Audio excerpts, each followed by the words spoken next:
That's a very good question. There's also a movement which is much, much more generalised right across Europe called sustained viticulture.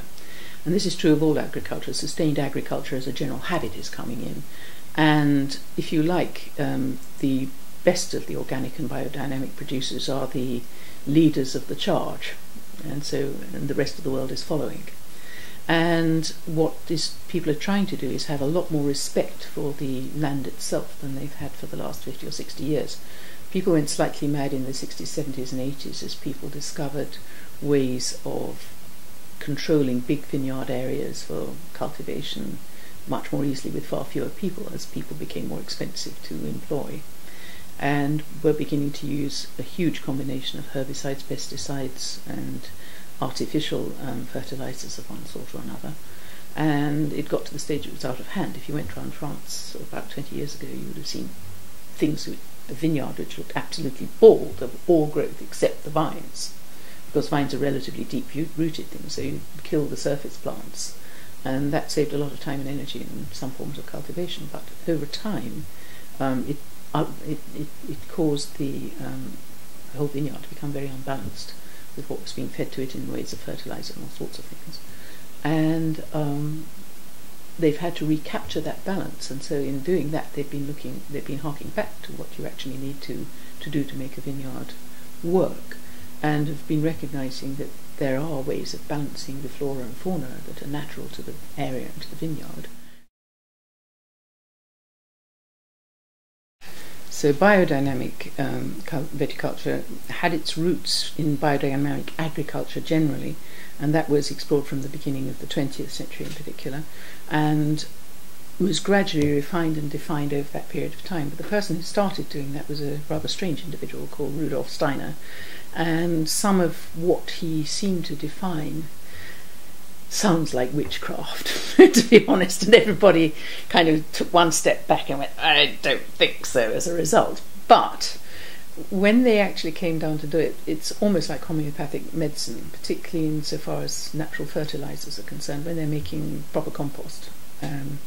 He came up with all sorts of things that you could use to inseminate the compost in a certain way, under certain rules, and most of them are extracts of certain types of plant and weed and so on, or things you might consider to be weeds under those circumstances, but which had a particular effect on the compost.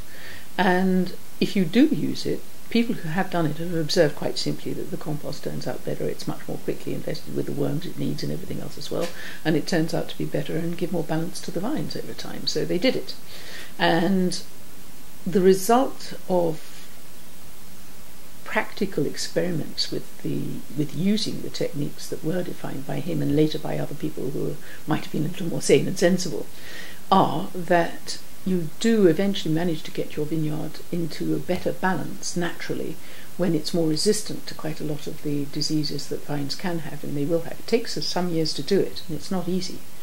And you still may find yourself using little bits of sulfur or carbon or copper sulfate, but by exception rather than by the rule. So, and you are also encouraging the full range of natural flora and fauna that are around the vineyard as well. So you're going back in time in a funny kind of way, but nobody yet totally understands why some of the things that were suggested or have been developed work, but they do seem to do so. And what has resulted, and the reason why I've started to believe in it, is that when you actually taste the wines, they've got a vibrancy about them that sometimes I've tasted wines that I didn't know were made by that thing, and I've been writing vibrant, amazing fruit and this kind of thing, then discovering that they were biodynamically produced. And that is the thing that's given me some belief in the habit, as well as seeing what the vineyards look like, and seeing the people who cultivate it, because by and large those people are happy people.